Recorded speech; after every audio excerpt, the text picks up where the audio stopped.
So Nikhil, I want to actually ask you one question. ഒരു പുതുതായിട്ട് ഇപ്പം ജോലിക്ക് കയറിയ ഒരു doctor, how should she or he should, I mean, നമ്മൾ വുമൻസ് ഡേ സംസാരിക്കുമ്പോൾ we should think about her. So how should she actually smartly invest her money? അല്ല, ശരിക്കും ഇനീഷ്യലി സേവ് ചെയ്യാനുള്ളൊരു ഒരു കപ്പാസിറ്റി ഉണ്ടാക്കാന്ന് പറയുന്നത് ഫസ്റ്റത്തെ കാര്യം പറഞ്ഞു തന്നാൽ. അപ്പോൾ ആദ്യം പൈസ ജോലി കിട്ടണമെങ്കിൽ സാലറി ഉണ്ട്, അപ്പോൾ അതിൻ്റെ അറ്റ്ലീസ്റ്റ് ഒരു 50% സേവ് ചെയ്യാനായിട്ട് തയ്യാറാവുക. ഇപ്പോൾ ഇനീഷ്യൽ ടൈം ആണെങ്കിൽ മിക്കവാറും നമ്മളൊക്കെ ജീവിച്ചിരുന്നത് പാരൻസിൻ്റെ പോക്കറ്റ് മണി കൊണ്ടായിരിക്കും. അപ്പോൾ സാലറി ശരിക്കും പറഞ്ഞാൽ പോക്കറ്റ് മണിയേക്കാൾ വളരെ നല്ല പൈസയാണ്.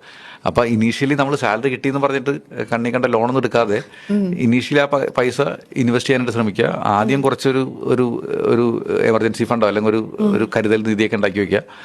അത് കഴിഞ്ഞിട്ട് പിന്നെ നമുക്ക് ഇമ്മീഡിയറ്റ് ഗോൾസ് ഒക്കെ നോക്കാം. ഇപ്പോൾ ഇനി കല്യാണം കഴിക്കണമെങ്കിൽ നമ്മൾ സ്വന്തം കല്യാണം കഴിക്കണോ, അതല്ല നമുക്ക് വല്ല വണ്ടി വാങ്ങണമെങ്കിൽ വണ്ടി വാങ്ങണോ. അപ്പോൾ ഇതൊക്കെ ഒന്ന് നോക്കിയിട്ട് അതിന് വേണ്ടിയിട്ട് ഇൻവെസ്റ്റ് ചെയ്യാനായിട്ട് തുടങ്ങാം. പിന്നെ അതേപോലെ തന്നെ പെൺകുട്ടികളൊക്കെയാണ് ചെയ്യണമെന്നുണ്ടെങ്കിൽ നമുക്ക് അറിയേണ്ട കാര്യം വെച്ചാൽ നമ്മൾ what is our career plan, നമുക്ക് വല്ല മാരേജ് പ്ലാനോ വല്ലതൊക്കെ ഉണ്ടോ, അതിനനുസരിച്ചിട്ട് ഇൻവെസ്റ്റ്മെന്റ് കൊണ്ടുപോകുക എന്നുള്ളതാണ് ഫസ്റ്റ് ചെയ്യേണ്ടത്. പിന്നെ ഒത്തിരി Which sort of investment would you suggest? Like initial ടൈമിൽ ഇപ്പോഴത്തെ അവസ്ഥയിൽ മ്യൂച്വൽ ഫണ്ട് ഈസ് ഈസിയർ. അപ്പോൾ അതിൽ ഇപ്പോൾ FD ഒക്കെ ഇടുന്ന പോലെ തന്നെ ഡെറ്റ് മ്യൂച്വൽ ഫണ്ട് എന്നൊക്കെ പറഞ്ഞൊരു കാറ്റഗറി ഉണ്ട്, അതിൽ ഇൻവെസ്റ്റ് ചെയ്യുക.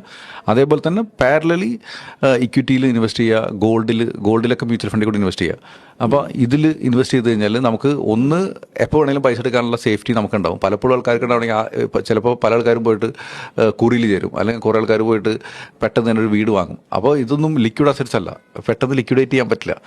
അപ്പോൾ ഈ പറഞ്ഞതിലൊന്നും ചെന്ന് പെടാതെ പെട്ടെന്ന് എടുക്കാവുന്ന രീതിയിലത്തെ ഇൻവെസ്റ്റ്മെൻറ്റുകൾ ചെയ്യുക. ഈവൻ എസ്പെഷ്യലി പെൺകുട്ടികളുടെ കേസിൽ നമ്മളിപ്പോൾ വുമൻസ് ഡേ പറഞ്ഞു, ഞാനധികം പെൺകുട്ടികളെന്ന് അധികം പറയുന്ന ടൈപ്പ് അങ്ങനെയല്ല. ഞാൻ വിചാരിച്ചാൽ എല്ലാവർക്കും പൈസ വേണമെന്നുള്ളൂ. പക്ഷേ പെൺകുട്ടികൾ ഇതിൽ ചിലപ്പോൾ ഒരു 5 കൊല്ലം കഴിഞ്ഞിട്ട് കരിയർ ബ്രേക്ക് എടുക്കേണ്ടി വരും. അപ്പോൾ ആ കരിയർ ബ്രേക്ക് എടുക്കുന്ന ടൈമിൽ they should be independent financially, depend on constraint. അപ്പോൾ ആ ടൈമിൽ നമുക്ക് കിട്ടുന്ന ശമ്പളത്തിൻ്റെ പകുതി പൈസ നമുക്ക് ഇൻവെസ്റ്റ് ചെയ്യാൻ പറ്റുകയാണെങ്കിൽ ആ 5 വർഷം ബ്രേക്ക് എടുക്കുന്ന ടൈമിൽ വേണമെന്നുണ്ടെങ്കിൽ നമുക്ക് ഇൻകം അതിൽ തന്നെ ഉണ്ടാക്കാൻ പറ്റും. പിന്നെ അടുത്ത കാര്യം വെച്ചാൽ ഇപ്പോഴത്തെ കേസിൽ നമ്മുടെ കേരളത്തിലേക്ക് അത്ര മോഡേൺ ആയിട്ടില്ല ഇപ്പോഴും. കാരണം വെച്ചാൽ മിക്കവാറും കല്യാണം കഴിക്കുമ്പോൾ പെൺകുട്ടികൾക്ക് they are getting A gift. ആ ഗിഫ്റ്റ് അറ്റ്ലീസ്റ്റ് പെൺകുട്ടികൾക്ക് അത് മാനേജ് ചെയ്യാനുള്ള കഴിവുണ്ടാവണം. ഇത് കൊണ്ടുപോയിട്ട് ആരുടെ കൊണ്ട് ഏൽപ്പിക്കരുത്. That is there money.